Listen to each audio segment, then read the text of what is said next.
Hey, what's up, guys? It's your boy Matt here, and we back with another episode of Matter of Fact MMA. So today I'm going to touch on just a couple of things, couple of fights on UFC 289, which goes down this weekend, and going down this weekend in Canada. So that should be interesting. Not an Apex card. We heading to the Great North. You know what I'm saying? North. We headed to the Great North. We headed to Canada. You know what I'm saying? Yeah, the Maple Leaf. I'm sorry to anybody Canadian that might be watching. Unfortunately, I don't know a ton about Canada, but beautiful country though. Nevertheless, UFC 289 is going to go down in Canada. And for this video, I just wanted to talk about two fights. I just wanted to touch on the main event and also the co-main event. In the main event, Amanda Nunes, the GOAT of female MMA, is going to step in there and defend her bantamweight championship against Irene Aldana. I'm down for this fight, man. I'm down for this main event, I must say. You know what I'm saying? I was kind of scratching my head about them signing, Pena versus Nunes, the trilogy, but I mean, this is not a fight that just leaps off the page. Like, you have to see it, but you got to respect it though, because Aldana is definitely she's the next contender. There's not many contenders in that division, and she is the next contender. So you got to kind of respect it. If Amanda goes out there and beats her, she beat another top contender. It just is what it is. There's just not a lot of movement. There's not a ton of bodies within that division at the moment. Or you can be like, oh, I'd like to see her against Amanda. Oh, I want to see her against Nunes. There's not a lot of that going on. But I will say I am, interested in seeing this fight. One reason I'm interested, of course, Aldana is going to be extremely good as far as on the stand-up side. And Amanda, who has stand-up, but of course is also a really good grappler, has submissions, a little bit of wrestling. So I think it's going to be a really good fight. But when I really think about it, Amanda Nunes, that's the lioness, you know what I'm saying? And I think with Amanda Nunes, when you saw her go out there and lose against Pena, there's a lot of rumors. Maybe she wasn't fully trained for that fight. Maybe she was taking Pena lightly. But one thing I did notice, Amanda, she's a dog when she needs to be. And I kind of feel like that, when Pena kind of bucked up to her, kind of challenged her back in the second round of their first fight, it really, not only was Amanda about to gas, be totally tired, totally whooped. You know what I'm saying? It seemed like that by Pena challenging her, like, I'm still here, I'm ready to fight. I think that kind of, a little bit of the ego kind of stepped in for Amanda, and Amanda abandoned the entire game plan and just started winging shots trying to knock out Pena, because I think she was pissed off, she was mad, and that definitely didn't go in her favor, because once she was taken out of her game plan and she's winging these shots, she soon gassed out shortly thereafter, and the rest is history, and Pena won that fight. In the rematch, Amanda stayed more to her game plan and, ended up winning a 5-round decision, but she stayed more to her game plan in that.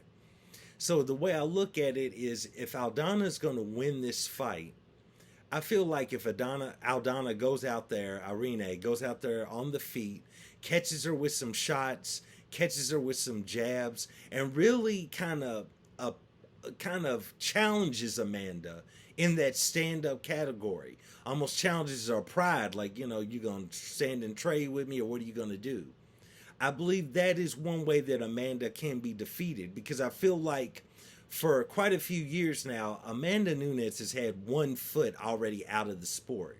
So, it's easy, when you've already got one foot out, you really just want to go in there, have the easiest fight possible, beat your opponent, and get, cash that check and get out to the buffet. I'm trying to get the big, Amanda got that paper, what I'm saying? So she can afford the big steak. You know what I'm saying? She ain't got to get the little 6-8 ounce steak, and it's just a regular ribeye. Amanda can afford that top shelf. You know what I'm saying? So if Aldana gets in there and appeals to that pride side of her, appeals to that side of her, like challenges her, like, you know, you have the huevos for this, you know what I'm saying? Really challenges her. I think that could be a way for her to possibly catch Amanda on the stand up side, because if she appeals to her in a way where it takes Amanda out of her game plan to where she's like, okay, I'm not going to try to grapple you. I'm not going to try to wrestle you. I'm not going to have a simple striking game plan that leads into some of my better offense. If you want to stand with me, I'm the lioness. We can stand and we can trade. And if Aldana does that, I feel she has a chance to definitely win this fight. Um, that's just how I see it. Outside of that, outside of really appealing to Amanda, getting her out of her game plan, getting her to stand and trade shots in which Aldana has the best chance of winning, fighting in that manner. The rest of it, I kind of see Amanda Nunes probably dominating her. I mean, we saw, Irina go out there and take a L to Holly Holmes, and I mean, I would definitely say Amanda Nunes is by far a much better grappler, much better wrestling, much better submissions, Amanda has than Holly Holmes. So, the way that I see it, outside of causing that stand-up chaos, I think, Amanda outside of that's going to take it. It's hard for me. I'm not sure about picking a winner in this fight.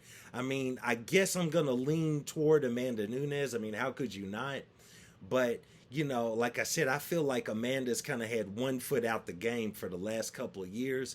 So you never really know when she's going to go in there and just be like, you know what, F this.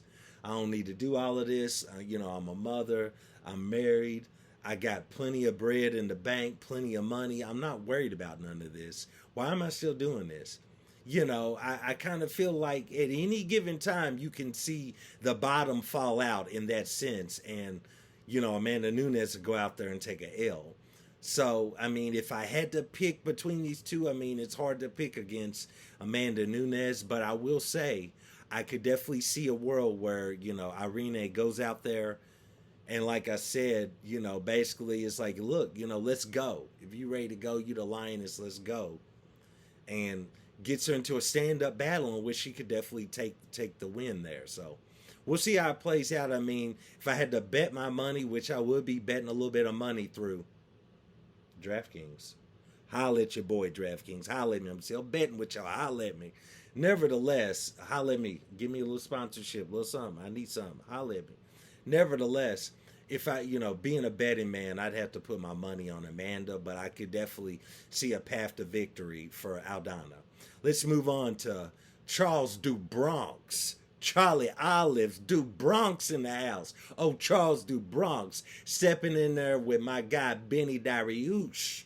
Benny Dariush in the house. What y'all know about Dariush?